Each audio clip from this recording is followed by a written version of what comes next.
다 찾으신 줄 알고 저와 번갈아 교독하시겠습니다. 제가 먼저 읽겠습니다. 너희는 너희가 입은 겉옷 내 귀에 술을 만들지니라. 누구든지 아내를 맞이하여 그에게 들어간 후에 그를 미워하며 비방거리를 만들어 그에게 누명을 씌워 이르되 내가 이 여자를 맞이하였더니 그와 동침할 때 그가 처녀임을 보지 못하였노라 하면 그 처녀의 부모가 그 처녀의 처녀인표를 얻어 가지고 그 성문 장로들에게로 가서 처녀의 아버지가 장로들에게 말하기를 내 딸을 이 사람에게 아내로 주었더니 그가 미워하여 비방거리를 만들어 말하기를 내가 내 딸에게서 처녀임을 보지 못하였노라 하나 보라 내 딸의 처녀의 표적이 이것이라 하고 그 부모가 그 자리옷을 그 성읍 장로들 앞에 펼 것이요 그 성읍 장로들은 그 사람을 잡아 때리고 이스라엘 처녀에게 누명을 씌움으로 말미암아 그에게서 은 100세겔을 벌금으로 받아 여자의 아버지에게 주고 그 여자는 그 남자가 평생에 버릴 수 없는 아내가 되게 하려니와 그 일이 참되어 그 처녀에게 처녀의 표적이 없거든 그 그 처녀를 처녀를 그의 그의 아버지 집 아버지 문에서 문에서 끌어내고 끌어내고 그 그 성읍 성읍 사람들이 사람들이 그를 그를 돌로 돌로 쳐 쳐 죽일지니 죽일지니 이는 이는 그가 그가 그의 그의 아버지 아버지 집에서 집에서 창기의 창기의 행동을 행동을 하여 하여 이스라엘 이스라엘 중에서 중에서 악을 악을 행하였음이라 행하였음이라 너는 너는 이와 이와 같이 같이 하여 하여 너희 너희 가운데서 가운데서 악을 악을 제할지니라. 제할지니라. 아멘. 아멘. 남녀의 역할과 구분을 명확하게 하는 것은 차별이 아니라 창조의 목적에 맞게 하는 것입니다. 왜 그것을 남자만 하냐 여자만 하냐 따질 수는 있는데 단지 성에 따른 차별은 철폐되어야 하지만 남녀의 역할이 철폐된다면 그것은 가정의 붕괴와 사회의 붕괴로 이어질 것입니다. 남녀의 구분을 없앤 나라들의 특징이 동성애를 가장 합법화했다는 사실을 잊어서는 안 됩니다. 동성애, 동성결혼, 동성애 부부의 자녀 입양 등등 모든 것을 가장 허용한 캐나다는 요즘 심각한 문제를 겪고 있다고 합니다. 나중에 이 부분을 자세히 언급하겠지만 장담컨대 가장 먼저 사회 구조가 붕괴할 나라가 캐나다가 될 것을 저는 장담합니다. 인간의 생명이 귀하듯이 동물들의 생명도 귀합니다. 그러나 인간의 욕심은 끝이 없습니다. 돈벌이만 된다면 어떤 일도 하는 것이 인간입니다. 하지만 최소한의 생명 윤리를 지켜야 합니다. 이 지구는 우리 인간만을 위한 것이 아니기 때문입니다. 또한 하나님은 건축 시 안전을 강조합니다. 너무도 기본적이고 너무도 당연한 일인데 아직도 해결이 안 되어 여전히 많은 이들이 사고로 다치고 죽고 있으니 참 안타까울 따름입니다. 그리고 마지막으로 하나님은 우리가 구별된 삶을 살라고 강조하십니다. 하나님의 백성으로 구별된 삶은 필수적이라 하겠습니다. 오늘도 구별된 삶으로 하나님께 영광 돌려드리기를 소망합니다. 오늘은 신부 정결 규례와 관련하여 살펴보도록 하겠습니다. 우리에게 규례를 주신 하나님의 뜻을 헤아려 그것을 실천하는 주의 백성이 되길 예수 그리스도 이름으로 소원합니다. 12절은 단독 구절이라 간단하게 설명하고 넘어가도록 하겠습니다. 먼저 12절을 여러분이 한번 읽어보겠습니다. 시작. 너희는 너희가 입는 겉옷에 내 귀에 술을 만들지니라. 아니 웬 규례가 패션에 관련된 규례일까라는 생각이 드실 수 있는데 이 규례는 8절부터 10절까지와 마찬가지로 구별됨의 규례입니다. 당시 가나안 사람이나 시리안인과 이스라엘에 입는 사람들의 옷은 거의 대동소이했습니다. 당연히 같은 지역과 같은 기후이기 때문입니다.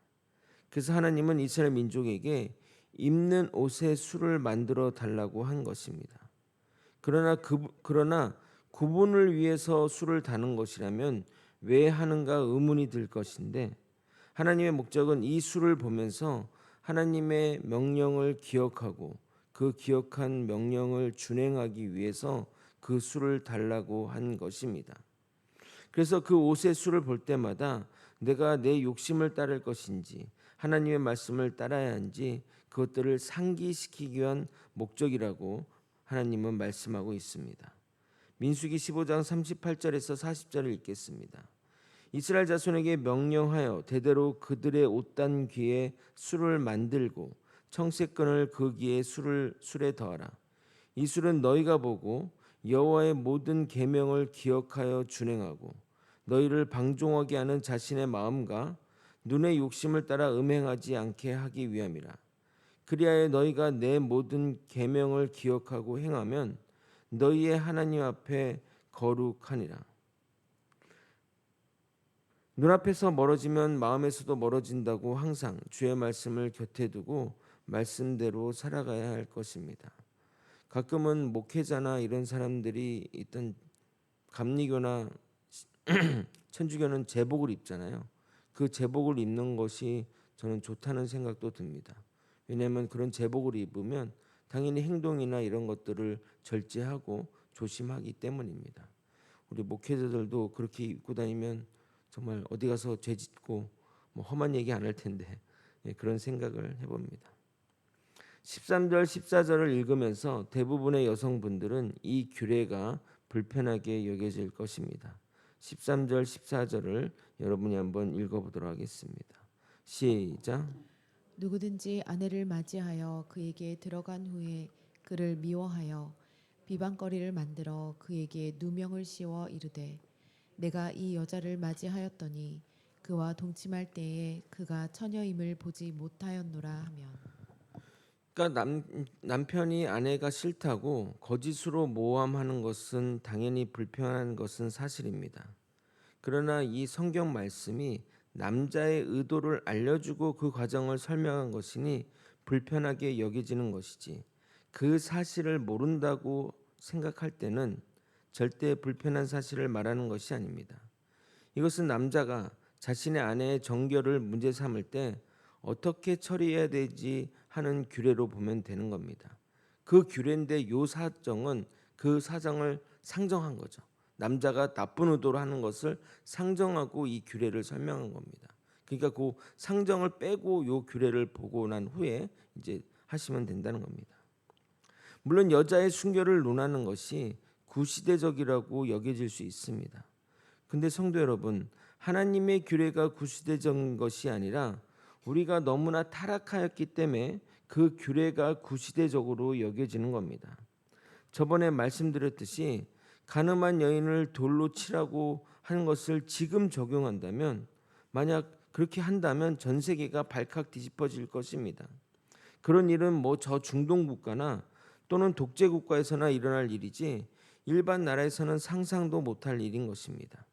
그것을 놓고 인권 신장이라고 말할 수 있지만 알고 보면 인간의 타락으로 인해 하나님의 법이 유명무실해진 겁니다. 과거에는 그런 죄를 짓는 사람이 적었으니 어미벌의 악을 제거할 수 있으나, 그러나 지금은 너도 나도 죄를 지으니 그랬다가는 인간 모두를 거의 돌로 쳐 죽여야 하는 그런 상황이 생기게 된 것입니다. 그래서 예수님이 죄 없는 자가 돌로 쳐라 했을 때 모두가 그냥 돌아간 겁니다. 우리나라에서는 아직 그런 설문조사를 안 했고 하더라도 문제가 생길 것 같아 발표하지 않겠지만 노르웨이나 핀란드 같은 데는 이런 설문조사를 했다고 합니다. 아내와 남편 외에 외도를 했냐는 질문에 무려 10명 중 7명이 했다고 답했다고 합니다. 우리나라도 그 수준은 아니겠지만 50%에 육박하지 않을까 생각합니다. 그러면 그렇게 따지면 인간의 인구의 절반을 돌로 쳐 죽여야 되니 어찌 그 법을 적용할 수 있겠냐 이 말입니다. 그러니까 하나님의 규례가 구시대적인 것이 아니라 세상이 악해지고 타락해져서 결국 그 법을 적용할 수 없는 지점에 이르게 된 겁니다. 먼저 남자의 의도를 제외하고 본문을 보도록 하겠습니다. 남편이 아내의 순결을 의심하여 아내와의 이혼을 요구하는 상황입니다. 당신은 아내가 순결하지 않으면 이혼 사유가 되었기에 이런 일을 벌일 수 있는 겁니다. 그럼 남자의 순결은 문제 삼지 않나 할 분도 있지만 그 문제는 나중에 다루도록 하겠습니다. 당시 고대 근동 문화는 남자가 의의를 제기하고 여자를 버리면 그냥 버려졌습니다. 함무라비 법전을 보게 되면 이와 관련된 규례 자체가 없습니다. 그런데 이스라엘 규례에 따르면 그렇게 할 수가 없다는 겁니다. 지금은 당연한 일이지만 당시로서는 정말 상상 초월할 수준이라 말씀드리는 겁니다. 아내의 정결이 의심되면 반드시 재판의 과정을 거치라고 말하고 있습니다. 그러면 아내의 부모가 처녀의 표를 가지고 장로들에게 나가 그 순결함을 증명하면 되는 겁니다. 이 처녀의 표는 첫 성관계를 가질 때 처녀막의 파열로 인하여 생기는 혈흔을 말합니다. 그래서 히브리인들은, 특히 여성들은 이것을 소중히 간직하였다고 합니다. 그래서 문제가 발생하면 이런 일의 증거로 사용했던 겁니다. 본인이 그것을 보관하거나 또는 부모에게 맡겨 보관했던 것으로 추정됩니다. 처녀의 혈흔이 없으면 어떡하냐? 이런 부차적인 것들은 또 열애로 하고 말씀드리는 겁니다. 그 혈흔을 보고 재판관은 처녀의 순결을 판단하여 그 남편에게 벌을 내릴 수 있습니다. 당연히 이 혈흔은 결혼 첫날에도 남편도 확인한 것이기에 일부러 누명 씌운 것이라 하겠습니다. 그러한 자의 처벌 규례를 읽어보도록 하겠습니다. 18절 19절을 여러분 읽겠습니다. 시작. 그 성읍 장로들은 그 사람을 잡아 때리고 이스라엘 처녀에게 누명을 씌움으로 말미암아 그에게서 은 100세겔을 벌금으로 받아 여자의 아버지에게 주고 그 여자는 그 남자가 평생에 버릴 수 없는 아내가 되게 하려니와. 그러니까 이런 규례가 있는 자체가 그 규례를 그런 죄를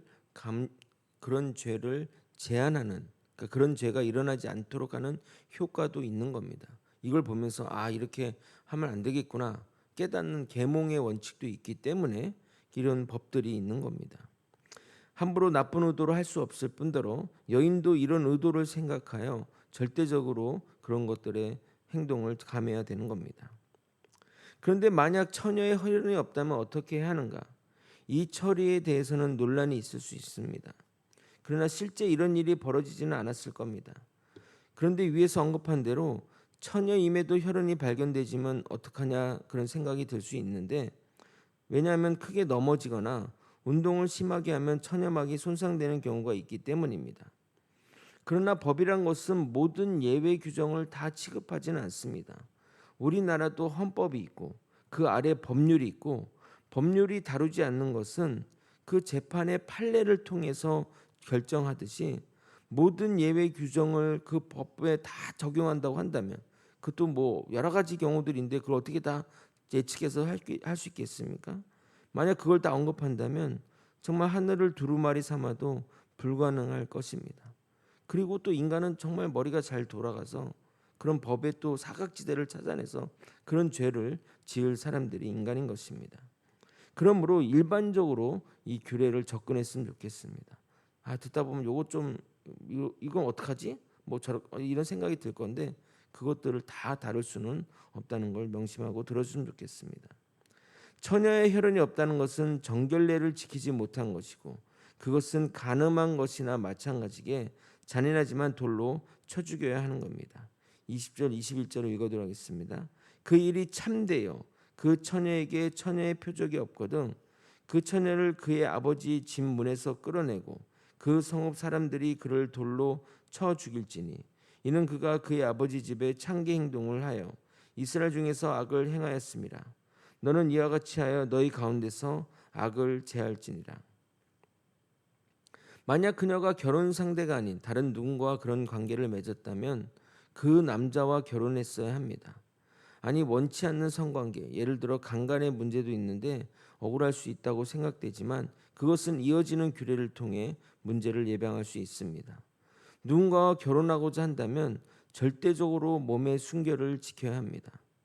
그만큼 몸의 순결을 중요하게 여기는 것은 몸과 영이 다른 것이 아니라는 기독교적인 사고방식 때문입니다. 세상은 이원론적으로 접근하여 몸과 영혼은 다른 것으로 바라보지만 하나님은 몸과 영혼은 같은 것으로 봅니다.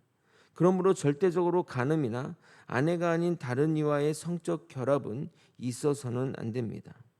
고린도전서 6장 15절 16절에 이렇게 말합니다. 너희 몸이 그리스도의 지체인 줄을 알지 못하느냐? 내가 그리스도의 지체를 가지고 창녀의 지체를 만들겠느냐? 결코 그럴 수 없느니라. 창녀와 합하는 자는 그와 한 몸인 줄을 알지 못하느냐? 일렀을 때 둘이 한 육체가 된다 하셨나니. 그러니까 육적인 결합은 영의 결합과 똑같은 것이기 때문에 우리가 창녀와 몸을 썩는다면 우리는 창녀와 한 몸이 되는 것과 마찬가지인 것입니다. 그것이 하나님이 바라보시는 우리의 어떤 육체와 영의 관계인 것입니다. 말씀을 정리하겠습니다. 우리는 항상 말씀을 곁에 두고 그 말씀이 우리 삶을 이끌도록 해야 합니다. 말씀과 멀어지면 우리의 삶도 주의 뜻대로 살지 못하기에 철저히 말씀 따라 살아내야 하는 겁니다. 남녀성의 기본적인 기독교의 가르침은 순결입니다. 남녀 모두 자신의 배우자에게 자신의 순결을 바쳐야 합니다. 하나님은 육신과 영혼이 별개라고 생각하지 않습니다. 요즘 세상에 거의 처녀 총각이 없다는 말을 하는데 그것은 세상인 것이고 우리는 주의 말씀대로 살아내야 하는 자들이니 세상이 어떠할지라도 우리는 흔들리지 않아야 할 것입니다. 우리 자녀들에게 이것을 가르쳐 지키도록 교육해야 합니다. 그것은 절대 구시대적인 것이 아닙니다. 우리 모두는 이유를 불문하고 주의 말씀을 따라 순종하며 살아가는 저와 여러분이 되시길 예수 그리스도 이름으로 축원드립니다. 아멘. 기도하시겠습니다. 항상 말씀을 곁에 두고 그 말씀을 바라보며 말씀을 준행하는 우리 모두가 되게 도와주시옵소서. 하나님의 말씀을 따라 우리는 순결해야 됩니다. 남녀 모두 자신의 배우자에게 그 순결을 함으로써 하나님께 칭찬받는 주의 백성 되도록 이끌어 주시옵소서. 사랑이 많으신 예수 그리스도 이름으로 기도드리옵나이다. 아멘.